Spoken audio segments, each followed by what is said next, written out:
Fraser Anning, have you got anything to apologise for? No, nothing at all, Mark. So the final solution was just a term that you used innocently? It was deliberately taken out of context by a lot of people. Who knows why? Maybe to confuse the issue. The issue was that I was calling for a plebiscite of the Australian people, let them have a vote on not just the amount of people who come to Australia, but who comes to Australia. It's very important to Australian people to have a say in that. Whitlam never gave us a say, and successive governments haven't given the Australian people a say. So I'm asking for a plebiscite so that people can decide on who they want to come to the country, which will affect the social order for the rest of their lives and their kids' lives. Yeah, how would that plebiscite be phrased? I'll have to have a think about that, but it's a fairly complicated question. It is, but you want people to be able to say what type of people come into the country. It's very important to Australians. I know Mr Turnbull and a few of the others don't understand that. They're completely removed from reality. I deal in the pubs over the years with hundreds and hundreds of people. I worked on construction sites in cattle camps, and I know a lot of how the Australian people, the working man, thinks. And overwhelmingly, their biggest concern is immigration. Second only, the next one after that, of course, is foreign aid. But immigration is terribly important to the Australian people. They want to be heard. I've had thousands of emails and phone calls in the last 2 days, as you can imagine. And around about 80% of them are 100% supporting it and saying to me, please, let us have our say on it. We've got to have this plebiscite. They're supporting that main point about the plebiscite? Well, the immigration, definitely. You know, they want to be able to have a say on immigration and who comes into this country. They're frightened of what's happening. They've seen what's happened in the United Kingdom, in France, in Belgium, in Germany. So it's worrying them. So they want to be able to say who comes in here. And I'm happy to take the umpire's ruling. You know, I mean, let's have a plebiscite. We had one for the same-sex marriage. Let's have one let the Australian people have their say on who comes here. Okay, so in those countries that you instanced in Europe, the problem has been terrorism. Absolutely. Muslim groups. I assume that's what you're saying. So of course. The plebiscite would be whether people want Muslim immigrants or not. Absolutely.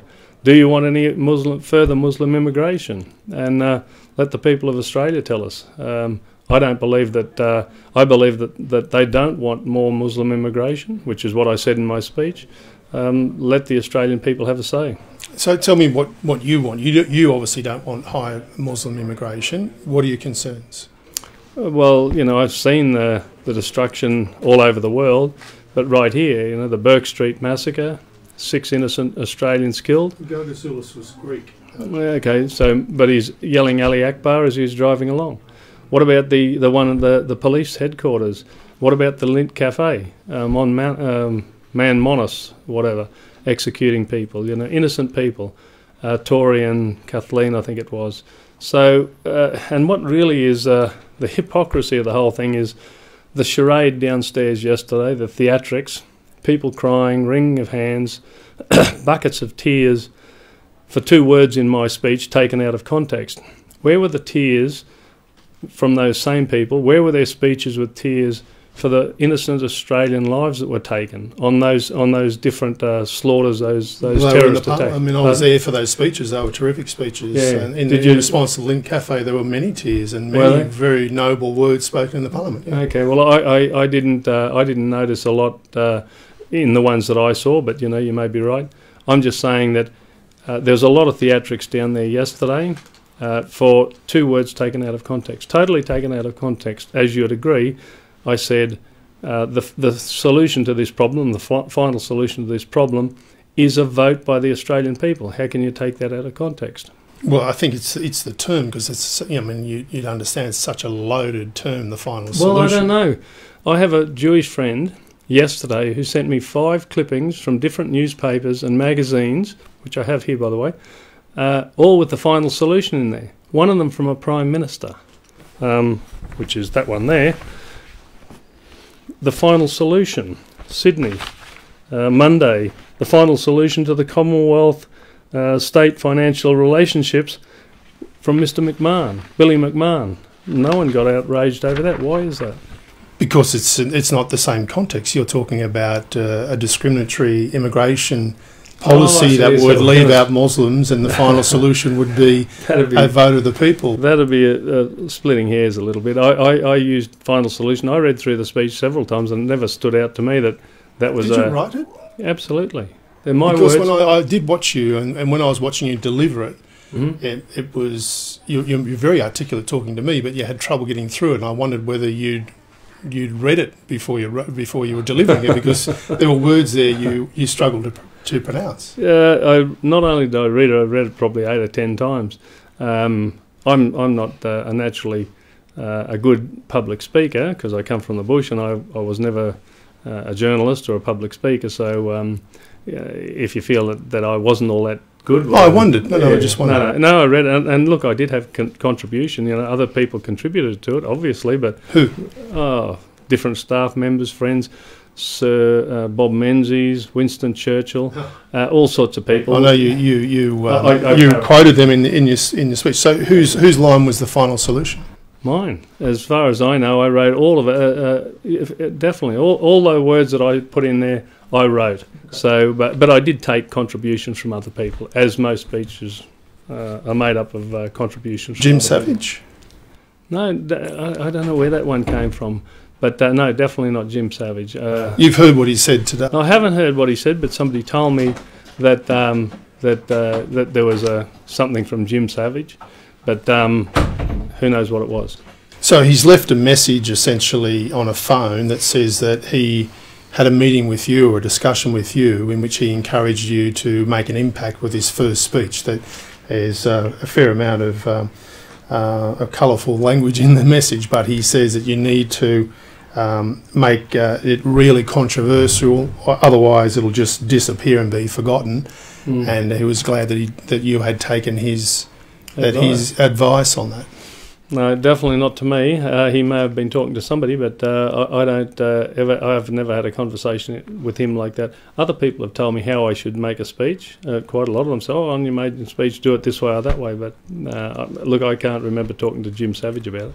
But it's had an impact, obviously. A lot of people know the name Fraser Anning today who didn't know it yesterday. Yeah, well, that's good. It means the speech was okay, I guess. That the support that we're getting now is overwhelming. I was stunned at how many people have talked to us. We've had 6,000 more people in the last 2 days join the Facebook thing, and it's surprising, and 80% of which are supporting us. We get.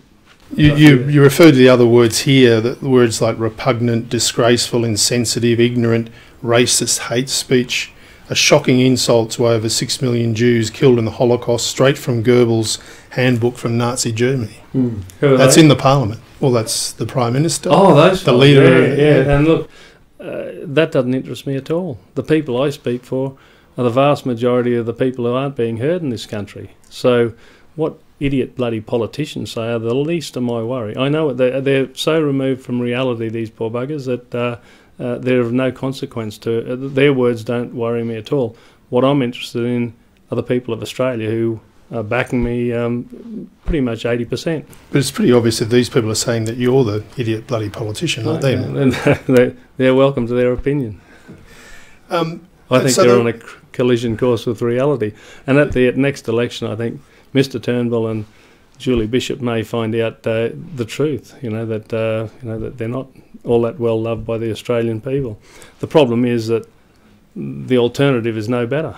It's a devil of the deep blue sea. Can you understand how people might be offended, though, by the use of that term in relation to migration? No, I can't. Taking stuff out of context and to try and blow it up is a beat up, and it's a diversion from the real issue. And the issue was, give the Australian people a say in who comes into this country. That's all. They're upset about that. They're frightened of the fact that they may have to one day have a plebiscite and let the Australian people say what they want to say. So even though those people have been offended, or say they've been offended, that their sensitivities, that their cultural heritage, their religious beliefs have been offended. It's bullshit. I've talked to several Jewish people, leaders of different Jewish organisations, 100% support me. The hypocrisy of the whole thing, Mark, is this, that I brought 2 motions last time I was here to the Senate, one of them calling for Julie Bishop to stop sending money, foreign aid, to the Palestinian authorities, which is being used for pay to slay, and they have a $403 million budget this year for pay to slay. They reward people for slaughtering innocent Palestinians, innocent Israelis. If you go to jail, if you kill some Israeli people, women and children, and you go to jail as a Palestinian terrorist, you get paid $3,500 from this $403 million. Our money was going to support that. I embarrassed the government, and here's the hypocrisy. The 3 parties that are now having a crack at me and crying on television, all of them voted against that motion. And you tell me who's supporting the Jewish community and who isn't. I talked to a rabbi yesterday who I won't name, but he said, you have our full support. We know that you are the most effective and diligent person working for the Jewish community in the Senate. So those people who say that you're insensitive to the Holocaust will want to know what's your view about the Jewish Holocaust. Well, would I be supporting the Jewish community if I thought that the Holocaust was anything but the greatest tragedy that the world has ever seen? I studied the Holocaust years, and when I was a kid I used to read books about it and I was just outraged. Just not the term final solution when you were studying that? I've read the term final solution, and I think Pauline said that I have never heard of it. You know, Bob Catter said his view was that you were so uneducated you wouldn't know what it meant. Well, I suppose that's okay for Bob to say. But anyway, the fact is, of course, I've read about it. I've read it, thoroughly read the whole story and how bad how dreadfully the Jewish people were treated. But you still use the term. Well, it was part of it. I didn't use it as a term. It's just 2 words in the English language. That I could have, the end solution, or so I used final solution, not thinking that anyone could take it out of context and be outraged. So. Mm-hmm. Okay, so those people who are offended, no apologies. They don't deserve an apology. People are allowed to be offended if they're dumb enough to take it out of context. And the people who have offended you? Who's offended me? Well, you're not offended by being called repugnant, disgraceful, ignorant. I've run some of the roughest bars in Australia. It'd take a lot more than those idiots to offend me, I can tell you. Walking into a big group of bikies in a public bar, they can offend you pretty well. And they can also intimidate you, so it's a bit hard to intimidate me. Do you think we should return to the White Australia policy? That's the other question. Well, I never said White Australia policy. No, but you did talk about the Anglo-Celtic traditions right. pre-Whitlam. What I want is... which was the White Australia policy. Oh, okay. I didn't say White Australia policy. No, but that's what it was. Okay, no, but that's what it was. But pre-Whitlam... What I would like to see is... Pre-67, 68. Exactly. People coming into the country that assimilate, that speak the language at predominantly European origin. And that doesn't rule out anyone except people who will not assimilate, who don't speak the language, who come here and sit on our dole and are overrepresented in criminal activity. But are you talking about individuals or races and cultures and religions? Because there are individuals from all sorts of parts of the world who won't assimilate for their own reasons. Sure. But you're talking about a group of people identified through their race or their ethnicity or their culture or their religious beliefs. Absolutely. Yeah, I'm talking about Muslim people, which is a thinly veiled ideology of hate, masquerading as a bloody religion. That's what I don't want in this country, and I believe that the majority of Australians don't want it. But the way we can find out is have a plebiscite. You know that even Muslims practicing that faith on a daily basis say that those extremists, the extreme element of Islam who perpetrate terrorist acts, are an abhorrence to their religion. Mm-hmm. So it's not. Are you saying it's all Muslims who believe? No, I never said it was all Muslims. I've always said it's not all Muslims. The problem is that it's very hard for us to identify. So if a percentage of them, and everyone wants to know a percentage, I have no idea what the percentage is. If there's a percentage of them who mean us harm and want to come over here and hate our bloody way of life and happy to kill infidels and do terrorist activity here, why am I going to take the risk? Government's first responsibility is to look after the people of their country and to make sure that they're safe. Are they doing that if they're bringing people in here, a percentage of whom are going to give us trouble or try and attack us and kill us, like young Zachary Bryant, Talia Haken, Jess Moody, a 3-month-old, a 10-year-old, a 22-year-old, dead, gone forever. Families have been destroyed. We'll never get over that pain. Why? Because we have people who are coming into the country who are meaning us harm. The greatest mass murderer in Australia in contemporary times was a white Australian named Martin Bryant. That's right. Yeah, okay. He was an urban terrorist, wasn't he? Okay, well, I mean, these do we want any of them? What I'm saying is, do we want more? I don't want any more. I would rather see that we don't have people coming in here that will potentially kill us. What about child abuse? I assume that you stand against that firmly. Yeah, absolutely. Well, what about the Catholic Church? What about the Anglo-Celtic tradition that brought systemic child abuse to our country, perpetrated on hundreds, thousands of innocent young children under the cloak of religion? Disastrous. So, do we now ban them? No. Well, you're drawing a long bow now. Why? Why is that a long bow? Well, why would we do that?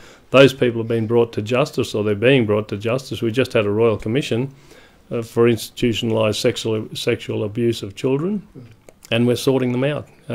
Those people are abhorrent to anyone, but that's not what I'm after. What I was trying to get is a vote for the Australian people on who comes into the country, and let's let the Australian people make the decision. But if the justice system is adequate to deal with that, why is it inadequate to deal with the minority of radical Islamic people who become extremists? Because by bringing them in, we bring the problem in. I don't want to bring the problem in anymore, and I don't think the Australian people want to bring the problem in anymore, which is, again, why we need a plebiscite.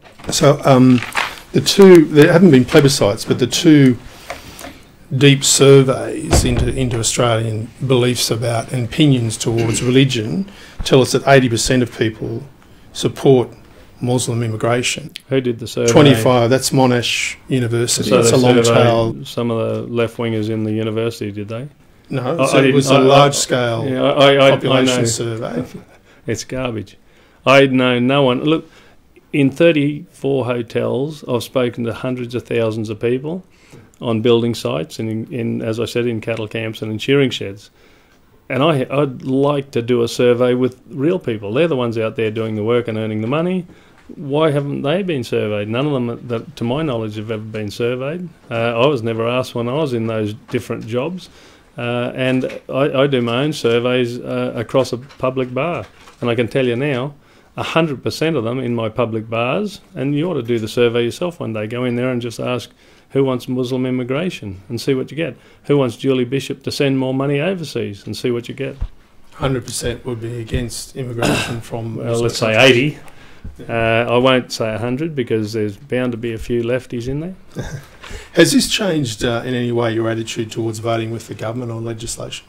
No, I vote the way I believe. The KAP, Katter Party, it's a democratic party, unlike the other two. We vote the way first your conscience and your constituents, and at long last the party. So, if it's good for Queensland and Australia, I'll happily vote with the government or whoever else puts the motion.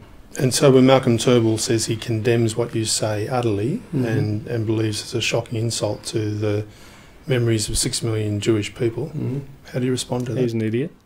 He shouldn't be in the job. He should turn in his badge. He's completely out of touch with the Australian people, and he's deliberately decided to take my what I said out of context. So, as far as voting with him or against him or his party or against him, if it's good for Australia, I'm happy to keep voting with him. It's not a personal thing, I mean, he can personally attack me all he likes, and it won't worry me.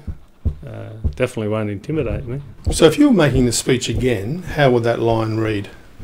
I might rethink it if I did it again, but it wasn't a deliberate attack on the Jewish community, obviously, because I'm a great supporter of the Jewish community. But the others was a slight on the Muslim community. You accept that? Oh yeah, fine. That doesn't worry me at all.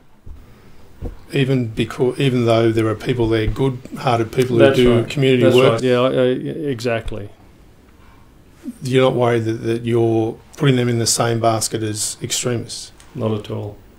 I'm happy to back what I said, and I'm not stepping away from any of it. Well, but how should a good-hearted Muslim family feel about that? It's up to them. I'm not backing away from anything, Mark. Yeah. But you're happy to have that hang above the heads of the majority of people who are innocent, law-abiding, observant individuals for the actions of a minority. Exactly. They all read the same book. Skewed view. They all read the same book. I'm not apologising to anyone or for anything I said. But I am asking for a plebiscite so the Australian people can decide on who comes into this country. Excellent.